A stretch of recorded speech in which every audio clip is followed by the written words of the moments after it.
The email in my inbox had the subject line, Case Study Approval, Anonymous Patient 47B. I almost deleted it until I saw my therapist's name in the sender field. Dr. Lisa Rodriguez had accidentally sent me a message meant for her research partner, and what I read made my blood run cold. 3 pages of my most private sessions, my breakdown about losing my squad in Fallujah, my nightmares, my suicide attempts, all neatly formatted for academic publication. Anonymous Patient 47B was me, and she'd been monetizing my trauma for months. At that moment, I realized my sanctuary of trust was a data mine, but it hadn't started that way. Dr. Rodriguez came recommended by the VA counselor who said she specialized in combat trauma. Our first appointment was on a Tuesday afternoon in February. Her office was in a converted Victorian house downtown.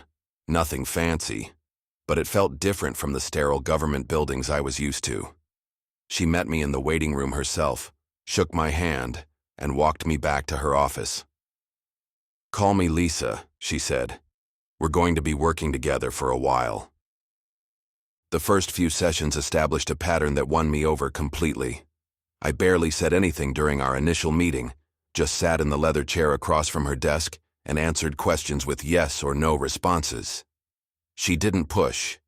Instead, she talked about her background, how she'd worked with veterans for 8 years, how she understood that trust takes time. By week 2, she had coffee ready when I arrived, remembered I took it black. She asked about my sleep, and I told her about the nightmares. She listened without taking notes initially, just nodded, and asked follow-up questions that made sense. When I mentioned the sound of mortars waking me up, she asked specific questions about what helped me get back to sleep, what time of night they usually happened, how long they lasted. She knew enough about military life to ask the right questions, and for the first time in months, I felt like someone understood what I was going through. By the 3rd session, she had me talking about my deployment to Iraq. She used techniques I'd never experienced before, had me close my eyes and walk through specific memories while she guided me through breathing exercises. When I started to tense up talking about patrol routes, she had me focus on my feet on the ground, the sound of her voice, the safety of her office. It worked. I left feeling lighter than I had since coming home. The real breakthrough came in week 5. I'd later look back on that session as the moment she truly ensnared me. I told her about Higby, my squad leader who died in the IED blast that took out half our convoy. I'd never talked about that day with anyone, not the chaplain, not my wife, not the VA doctors. But Lisa asked about it differently. She wanted to know what Higby was like as a person, what we talked about during long watches, what kind of soldier he was. She made it about honoring his memory instead of focusing on his death, and something inside me unlocked. She started taking detailed notes during our sessions around this time. Pages and pages of notes, writing constantly while I talked. When I asked about it, she explained that she wanted to track my progress, identify patterns in my symptoms, make sure she didn't miss anything important. She said most therapists don't take the time to document things properly, but she believed every detail mattered when it came to trauma recovery. I respected that attention to detail. It felt like she was taking my treatment seriously. The questions became more specific after that breakthrough. She wanted to know about our unit's standard operating procedures, how we handled convoy security, what kind of equipment we used. She said, understanding the tactical situation helped her understand the psychological impact. She asked about the other guys in my squad, their backgrounds, how the group dynamics worked. She explained that military trauma was different from civilian trauma because it involved not just personal survival, but responsibility for other people's lives. Lisa started scheduling our sessions differently too. Instead of the standard 50-minute hour, she'd block out 90 minutes for me. She said my case was complex, that we needed more time to work through the layers of trauma properly. She'd also see me at the end of the day sometimes, after her other patients had left. She said it gave us privacy to really dig into the difficult material without worrying about other people in the waiting room. What impressed me most was how she remembered everything. She'd reference things I'd told her weeks earlier, connect different experiences I'd shared, help me see patterns in my trauma responses that I'd never noticed. She made me feel like she was building a complete picture of my military experience, not just treating isolated symptoms. For the first time since coming home, I believed someone could actually help me get my life back. Looking back, I should have questioned why someone so dedicated to my healing seemed so interested in the operational details of my service. But I was desperate for help, and her methods were working. At least, that's what I thought until the small changes started adding up. The recording device appeared in week 7. Lisa placed a small digital recorder on the table between us and said it would help me review our progress between sessions. She explained that listening back to our conversations would reinforce the therapeutic work we were doing and help me identify patterns in my thinking. I thought it was innovative, a sign that she was using cutting-edge techniques to help me heal faster. Her questions shifted around the same time, becoming invasive in ways I didn't recognize then. Instead of focusing on how the trauma affected me emotionally, she wanted technical details about our missions. She asked about the specific routes we took through Baghdad, the types of vehicles we used, how our communication systems worked. When I mentioned that some of this information was classified, she assured me that therapist-patient confidentiality protected everything we discussed. She said understanding the operational context was crucial for treating combat trauma effectively. The questions became more invasive as weeks passed. She wanted to know about our rules of engagement, how we identified targets, what protocols we followed when civilians were in danger. She pressed for details about equipment malfunctions, communication breakdowns, and tactical mistakes that led to casualties. When I hesitated to share certain information, she reminded me that holding back would only slow my recovery. She made it seem like my reluctance to discuss classified operations was a symptom of my PTSD rather than appropriate military discretion. I noticed she seemed more interested in the dramatic moments than in helping me process the emotions they triggered. When I told her about the night we lost 3 guys to a suicide bomber, she spent most of our time on the tactical details of the attack rather than my survivor's guilt. She wanted to know about the bomber's approach, the type of explosive used, how our security perimeter failed.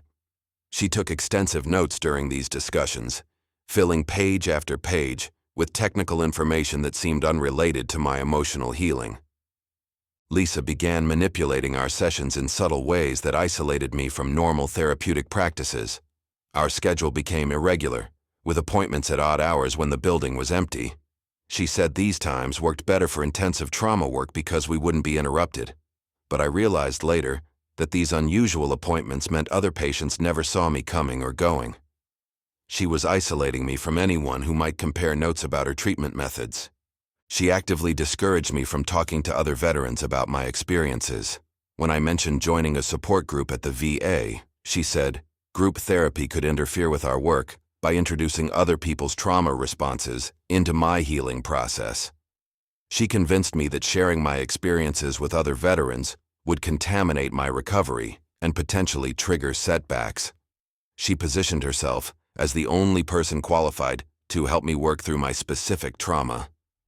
Her professional boundaries dissolved in ways that felt supportive, but were actually strategic. She began scheduling sessions in different locations, sometimes meeting me at a coffee shop or in a conference room she rented at a hotel. She said, changing environments could help break through psychological barriers and create new neural pathways for healing. These off-site sessions felt more informal, like conversations with a friend, rather than professional therapy. She recorded these sessions too, but the casual setting made the recording device seem less intrusive. The academic references started appearing in our conversations around month 3. She mentioned conferences where she'd be presenting research on combat trauma, papers she was writing about innovative treatment approaches for PTSD. She talked about case studies that were advancing the field of military psychology. At the time, I felt proud that my treatment was contributing to research that might help other veterans. I didn't understand that I was the case study. Her interest in other veterans became obvious as she asked about guys from my unit who were struggling with similar issues, whether I thought they would benefit from therapy, if I could provide their contact information. She said she was building a specialized practice for combat veterans and wanted to help as many of my brothers as possible. She offered to give them discounted rates if I referred them to her practice. Looking back, every cutting-edge technique was a thread in her web. Nothing about her approach was designed to help me heal. Every question was calculated to extract maximum information about my military service, my trauma responses, and my personal details. She wasn't building therapeutic rapport. She was building a database of military trauma that she could use for her own professional advancement. The extensive note-taking, the unusual scheduling, the isolation from other patients, the focus on dramatic details rather than emotional processing, all of it served her research goals rather than my therapeutic needs. I continued seeing her for 8 months, believing I was getting better, until one morning changed everything. The email arrived on a Thursday morning at 7:23 a.m. I was drinking coffee in my kitchen, checking messages before heading to my construction job, when I saw Lisa's name in my inbox. The subject line read, "Case Study Approval. Anonymous Patient 47B." I almost deleted it until I noticed it was forwarded from her research partner at the university. The message was brief. "Lisa, please review the attached draft before we submit to the Journal of Military Psychology. The combat trauma data from patient 47B is exactly what we need for the PTSD research grant." I opened the attachment. 23 pages of clinical analysis titled, "Chronic PTSD Manifestations in Combat Veterans, a longitudinal case study of survivor guilt and suicidal ideation." The opening paragraph described a 34-year-old male veteran with 2 Iraq deployments who exhibited classic symptoms of complex trauma following multiple combat losses. My age, my service record, my symptoms. The recognition hit me like a physical blow. Anonymous Patient 47B was me. My hands shook as I scrolled through each clinical bullet, seeing my life in dry academic prose. The clinical language made my trauma sound like a laboratory experiment. Subject reported recurring nightmares involving the death of squad leader Higbee, occurring 4 to 5 times per week with vivid auditory hallucinations of explosion sounds. That was my private hell. The nights I woke up screaming Higbee's name, reduced to a data point in someone's research paper. The paper quoted me directly, word for word, from sessions I thought were confidential. Patient stated, "I should have seen the wire. I should have stopped him from walking point that day. Higbee died because I failed him." Those exact words came from our session in week 8, when I broke down talking about the IED that killed my squad leader. I remembered saying them because it was the first time I'd admitted my guilt out loud to anyone. The clinical detachment was worse than the violation of privacy. The paper described my suicide attempt as, "Subject engaged in self-harm behavior using military-issued sidearm, interrupted by spouse intervention, resulting in 72-hour psychiatric hold." My lowest moment? The night I put my Beretta in my mouth because I couldn't live with the nightmares anymore, became a footnote in their methodology section. They had cataloged everything. My drinking habits, my insomnia, my panic attacks in crowded places, my inability to be intimate with my wife. Every breakdown, every moment of weakness, every detail I shared in what I thought was a safe space, all formatted into academic prose for publication. The paper focused entirely on the most dramatic aspects of my trauma, the moments when I was most vulnerable and broken. I scrolled through the document properties and found something that made my blood run cold. This wasn't the first draft. The file history showed she'd been writing my story from early in our treatment, documenting my trauma in real time as I shared it with her. The earlier drafts contained my full name, unit designation, and deployment dates before someone advised her to remove the identifying information. I found email exchanges embedded in the document comments. Lisa had been corresponding with research partners at 3 different universities, sharing my case details and coordinating publication strategies. One comment from Dr. Sarah Chen at UC Berkeley read, "The combat guilt angle is perfect for the trauma research conference. Can you get more details about the specific engagement where his squad leader died? Lisa had responded, "Working on it. Patient is very responsive to guided imagery. I should have full tactical details by next session." The comments revealed their publication timeline. They planned to present my case at the American Psychological Association conference in August, then submit the full study to peer review by September. Lisa had already secured speaking engagements at 2 other conferences based on my trauma data. She was making her reputation by showcasing my breakdown to professional audiences. The most devastating discovery came in the methodology section. The paper described therapeutic interventions designed to maximize data collection while maintaining subject engagement. She hadn't been treating me. She'd been mining me for research material. The extended sessions, the unusual scheduling, the focus on dramatic details rather than emotional healing, all of it was calculated to extract maximum information for her academic career. The paper mentioned careful management of patient progress to ensure continued access to evolving trauma responses. She was deliberately sabotaging my recovery to maintain her research subject. I sat in my kitchen for 3 hours reading through every page, every comment, every revision. My trust, my trauma, my desperate hope for healing, all of it had been commodified and packaged for academic consumption. Lisa hadn't been helping me recover from my military service. She'd been exploiting it for her professional advancement.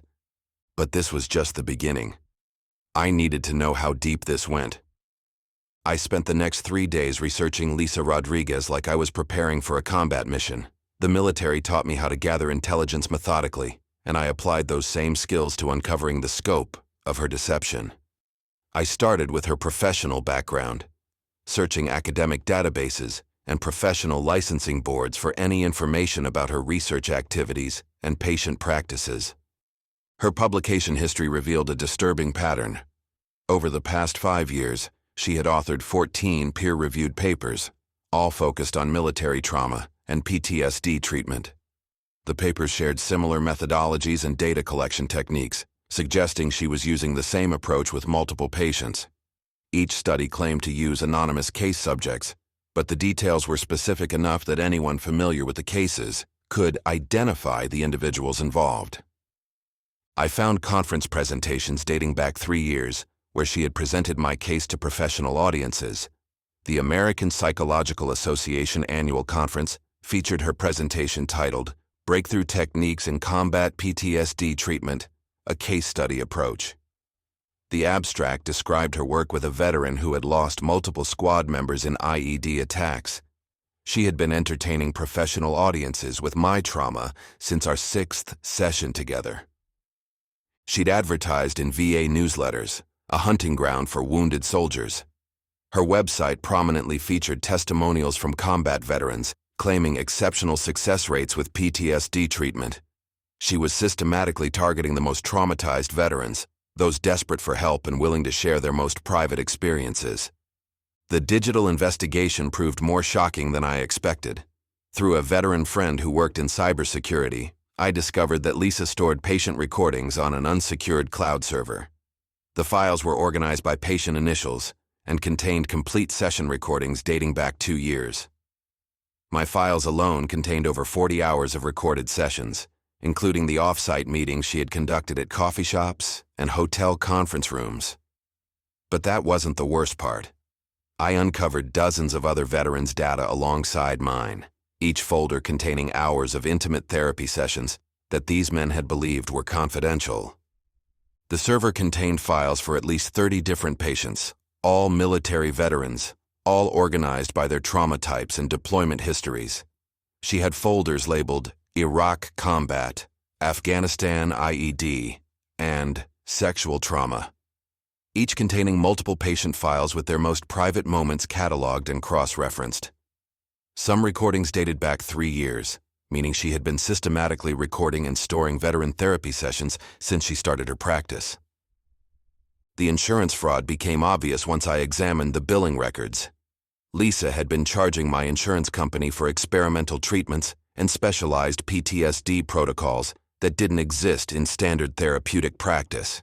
She billed for equipment-assisted therapy sessions, pharmaceutical consultation fees, and extended treatment protocols that were actually research activities. She was using insurance money to fund her academic research while denying patients actual therapeutic care. Her communications with pharmaceutical companies revealed another layer of exploitation. Email exchanges showed she was providing patient data to drug manufacturers, conducting clinical trials for PTSD medications. She shared detailed case information, including patient responses to different medications and treatment combinations, without obtaining proper consent or compensation for the patients whose data she was selling. The network of researchers she worked with extended across multiple universities and medical institutions. She had established data-sharing agreements with colleagues at UC Berkeley, Johns Hopkins, and the University of Texas, providing them with patient case studies for their own research projects. My trauma data was being distributed to research teams across the country, each using my experiences for their own academic advancement. Her financial records showed the true motivation behind her practice. Research grants, speaking fees, and publication bonuses generated more income than her actual therapeutic services. She was earning more money from exploiting patient data than from providing legitimate treatment. Her entire practice was designed to maximize research output rather than patient care. Her academic credentials were impressive, but they were built on a foundation of stolen patient data and exploited trauma. Every publication, every conference presentation, every professional achievement was funded by the pain and suffering of veterans seeking help. She had constructed an entire career by preying on the most vulnerable members of the military community. I realized this was a full-blown exploitation ring, not a simple betrayal. Taking her down would require more than anger and evidence. I treated building the case like planning a military operation. I needed intelligence, allies, and a clear strategy before engaging the target. The first step was securing all the evidence I had discovered and creating multiple backup copies stored in different locations. I burned the files to encrypted drives, uploaded copies to secure cloud storage, and printed hard copies that I kept in a safe deposit box at a different bank than where Lisa might expect me to store important documents. The legal framework required expertise I didn't possess, so I contacted the Veterans Legal Clinic at the local law school. Attorney Sarah Williams specialized in medical malpractice cases involving veterans and immediately understood the severity of Lisa's violations. She explained that what Lisa had done violated multiple federal laws, including HIPAA privacy regulations, healthcare fraud statutes, and professional licensing requirements.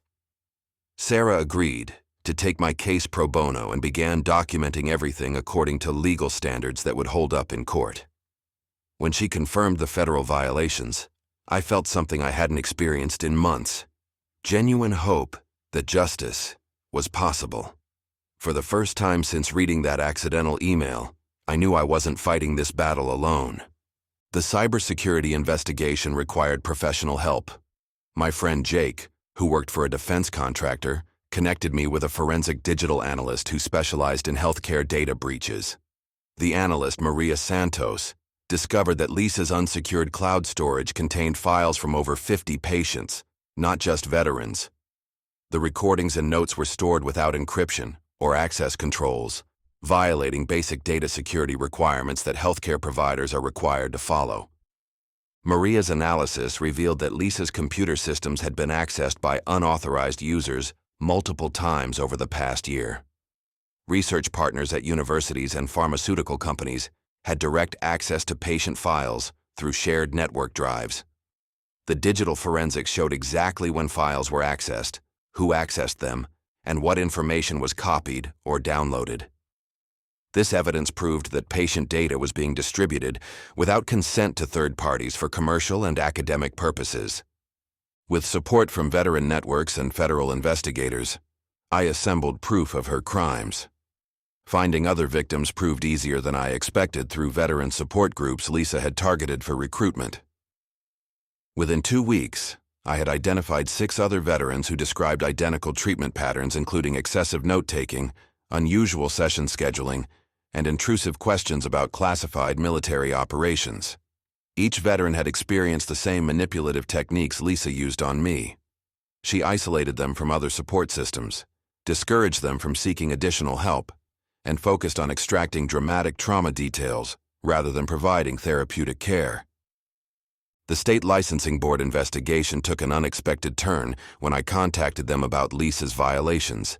Investigator Robert Chen informed me that they had been tracking complaints about Lisa's practice for 8 months, but lacked sufficient evidence to take action.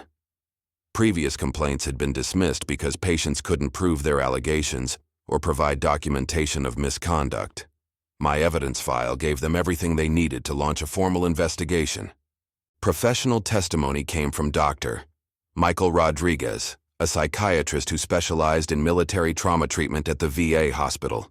He reviewed Lisa's treatment notes and immediately identified multiple ethical violations.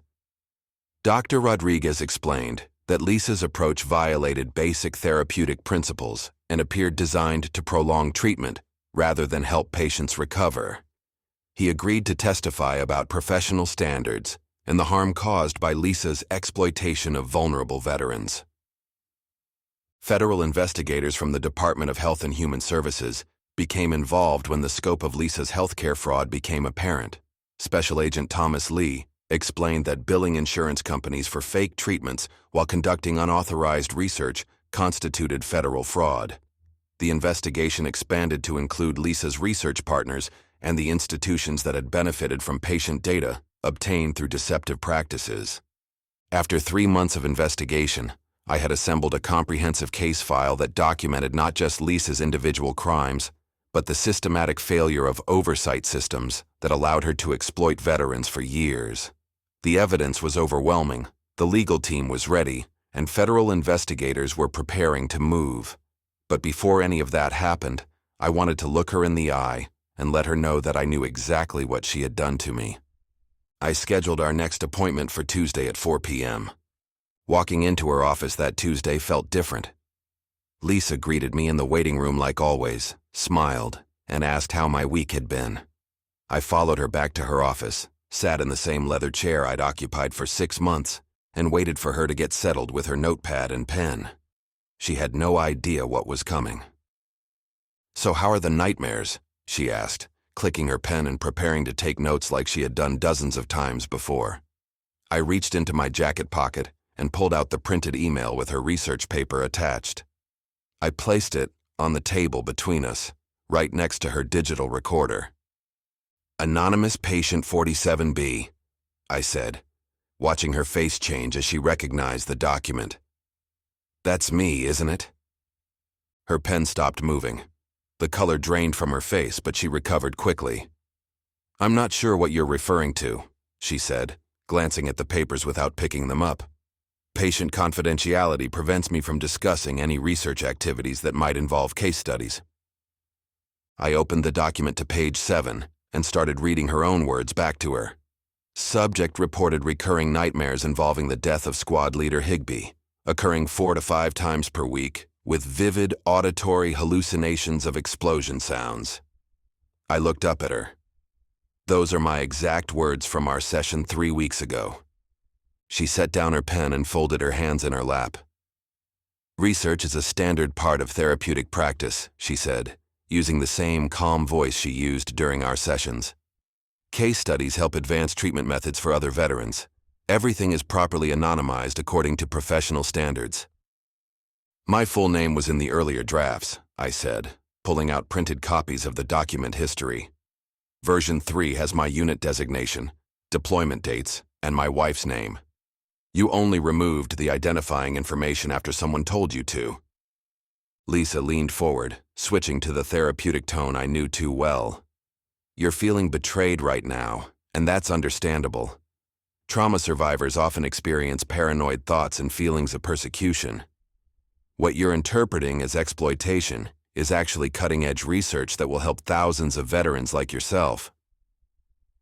I pulled out more documents, the conference presentations, the speaking engagements, the pharmaceutical company communications. "You've been presenting my case to audiences for 3 years. You've shared my trauma with research partners at 4 different universities. You've been selling my medical information to drug companies." I slid the papers across the table to her. "This isn't therapy, Lisa. This is exploitation. Her composure cracked. She picked up the documents and started flipping through them frantically. Where did you get these? These are confidential research communications. You have no right to access my professional correspondence. The same way you had no right to record our sessions without proper consent, I said. The same way you had no right to share my case with your research partners. The same way you had no right to bill my insurance for experimental treatments that don't exist. She stood up and walked to her desk, her hands shaking as she reached for her phone. Listen, we can work this out. I can offer you reduced fees for your remaining sessions. I can provide additional treatment at no cost if you just keep this between us. I already have copies of everything, I said. The recordings, the research papers, the billing records, the communications with pharmaceutical companies. I've shared it all with my attorney and the state licensing board. Lisa's voice rose, losing all pretense of professional calm. You don't understand what you're doing. If you pursue this, I'll have to file a report about your mental state. I'll have to document your paranoid delusions and your inability to maintain rational thinking. That kind of report could affect your military disability ratings, your veteran benefits, your employment opportunities. Within minutes, she was dialing everyone in her network, desperate to rewrite the story. Her computer screen showed open documents, research files being frantically edited and deleted. She didn't know I'd already secured copies of everything through the forensic digital analysis. When she realized the extent of the evidence against her, Lisa collapsed into her chair. Her professional mask completely fell away, replaced by raw panic as she understood that 6 months of careful planning had cornered her completely. She realized too late I'd already shared every file with regulators, and that was her downfall. The state licensing board moved faster than I expected, and within 2 weeks, every system turned against her. Her license was suspended, federal healthcare fraud charges were filed for over $340,000 in fake billing, and academic institutions began retracting her published papers. UC Berkeley pulled 4 studies, the Journal of Military Psychology issued formal corrections, and her research partners at Johns Hopkins and the University of Texas terminated all collaboration agreements. Watching justice move so fast reminded me that even giants fall. The federal healthcare fraud investigation revealed the full scope of her crimes. Special Agent Thomas Lee from the Department of Health and Human Services explained that Lisa faced potential prison sentences of up to 10 years per count for charging insurance companies for treatments that didn't exist, experimental protocols that were actually research activities, and equipment-assisted therapy sessions using devices she never owned. The evidence file we had assembled formed the foundation of 43 felony counts, including healthcare fraud, identity theft, and violations of federal privacy laws. Attorney Sarah Williams organized a class action suit representing 14 veterans who had been Lisa's patients. Each plaintiff sought damages for breach of confidentiality, medical malpractice, and emotional distress caused by the exploitation of their trauma. Marcus, the Marine from Afghanistan, described how discovering his case had been presented at academic conferences triggered a relapse that required hospitalization. The civil lawsuits alone were projected to exceed $2 million, far beyond her insurance coverage limits. Local media coverage intensified the pressure on Lisa's practice. Journalist Amanda Foster published a series of articles exposing the systematic exploitation of veterans seeking mental health treatment. The newspaper investigation revealed that Lisa was part of a broader pattern of unethical providers who targeted vulnerable populations for research purposes. Other victims came forward after reading the articles, expanding the investigation to include patients Lisa had treated 5 years earlier. Lisa's professional network collapsed entirely. The American Psychological Association revoked her membership and banned her from attending future conferences. The State Medical Ethics Committee formally censured her practice and recommended criminal prosecution. Professional liability insurance companies canceled her coverage and demanded repayment of previous claims. Colleagues who had collaborated with her research scrambled to remove their names from joint publications. Financial ruin followed quickly. Legal fees consumed Lisa's savings within 2 months as she hired separate attorneys for the criminal charges, civil lawsuits, and licensing board proceedings. Her practice generated no income after her license suspension, but she continued paying rent on her office space and equipment leases she couldn't break. Her website disappeared after hosting companies refused to continue service, and professional directories removed her listings with warnings about ethical violations. Veteran advocacy groups seized on Lisa's case to push for stronger protections. The Veterans Legal Clinic used the evidence from our investigation to draft legislation requiring enhanced oversight of therapists treating military trauma. The American Legion and Veterans of Foreign Wars organizations lobbied for mandatory reporting requirements when researchers use veteran patient data. Senator Patricia Williams introduced federal legislation creating criminal penalties for healthcare providers who exploit military patients. The pharmaceutical companies that had received patient data from Lisa faced their own investigations. Meridian Therapeutics terminated their research contract and destroyed all files containing veteran medical information. Apex Pharmaceuticals paid a $1.8 million fine to the FDA for using patient data obtained without proper consent in their PTSD medication trials. The scandal prompted industry-wide reviews of data acquisition practices. Former patients posted detailed accounts of their experiences online, warning other veterans about her predatory practices. The criminal trial was scheduled for March, 8 months after my initial complaint. Prosecutor Jennifer Frederick explained that each recording, each research paper, each billing record demonstrated a systematic pattern of exploiting vulnerable veterans for financial gain. Lisa Rodriguez, who had built her career by monetizing the trauma of veterans seeking help, faced the complete destruction of everything she had achieved through her crimes. But taking her down required more than anger and evidence. It required the same strategic thinking and systematic approach that had been drilled into me during years of military service. The case exposed something Lisa never anticipated about the veteran community. She thought veterans seeking therapy were easy marks, broken people desperate for help who wouldn't question her methods or fight back when exploited. She was wrong about me, and she was wrong about all of us. We protect each other, even when we're struggling with our own demons. Her case reshaped federal privacy laws and brought criminal penalties for exploiting veterans' trauma. Lisa Rodriguez is serving 6 years in federal prison, but the real victory was protecting future veterans from predators like her. If you've experienced betrayal by someone you trusted with your trauma, share your story in the comments. Your voice matters, and speaking up protects others from the same exploitation. She thought she'd broken me, but in exposing her, I reclaimed my story.